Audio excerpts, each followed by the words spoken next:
গাড়িতে ফায়ার করেছে, রবি সিংকে গুলি লেগেছে ও আর একটা ছেলেকে গুলি লেগেছে। গাড়িতে ব্যাপকভাবে গুলিবাজি হয়েছে, বম চলেছে। আর সব এরা পুলিশ এখানে দাঁড়িয়ে দাঁড়িয়ে তামাশা দেখছে। বলছি যে পুলিশ কোথায় ছিল? পুলিশ তৃণমূলের তাবেদারি করছে, আর কোথায় থাকবে? এ কতদিন আর দালালি চলবে? শেষ হয়ে গেছে। এখানে এখন ফার্স্ট এড করাচ্ছি, তারপর এখান থেকে নিয়ে যাবো আমরা।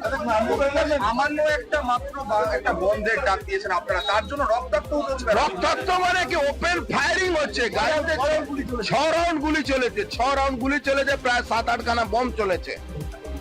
রবি সিংকে গুলি লেগেছে না বম লেগেছে বুঝাই যাচ্ছে না, অত রক্ত ঝরছে ওর। কজন ঘায়ল হয়েছে বোমায়? 2 জন উন্ডেড হয়েছে, একটা ড্রাইভার গুলি লেগেছে, এখান থেকে গুলি বেরিয়ে গেছে, দেখুন গাড়িতে রক্ত লেগে আছে। আর রবি সিং আর প্রিয়াঙ্কু পান্ডে এদের গুলি লেগেছে।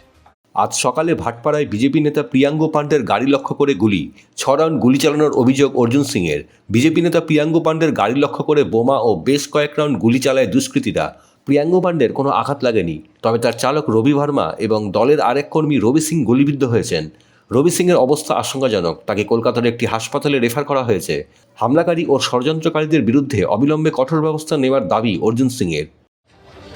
আমাদের একটা মিছিল বের করার কথা ছিল, তখন এংলো ইন্ডিয়া স্টাফ কোয়ার্টারের কাছে একটা রোডের উপরে জেটিং মেশিন মিউনিসিপ্যালিটি লাগিয়ে দেওয়া হয়েছে। জেটিং মেশিন মিউনিসিপ্যালিটির জেটিং মেশিন হয়, যেটা ড্রেনেজ পরিষ্কার করা যায় না, এমন করে লাগানো হয়েছে যাতে গাড়ি দাঁড়িয়ে যায়। ঘোষপাড়া রোডের উপরে পুলিশের উপস্থিতিতে এসিপি দ্যাট ফেলো ওখানে দাঁড়িয়েছিল। এসিপি ওকে গুলি চালিয়েছে, 7 রাউন্ড গুলি চলেছে, একটা গুলি এখনো ওখানে লেগে আছে। আর কি নাম, রবি সিং বলে ওর একটা কার্যকর্তা ছিল, আমাদের পার্টি পুরনো কর্মী, তাকে বম গুলি দুটোই লেগেছে, রক্ত বমি। 7 রাউন্ড বম মেরে আগে গাড়িটা দাঁড় করানো হলো, তারপরে প্রথম তো ওই জেটিং মেশিন জেনে গাড়ি আসতে হয়েছে, তারপরে বম মারা হয়েছে। ওকে রবি সিংকে বম গুলি দুটোই ফায়ারিং করা হয়েছে, এই ধরনের সব কাজ করা হয়েছে। ব্যুরো রিপোর্ট, খবর সীমাহীন।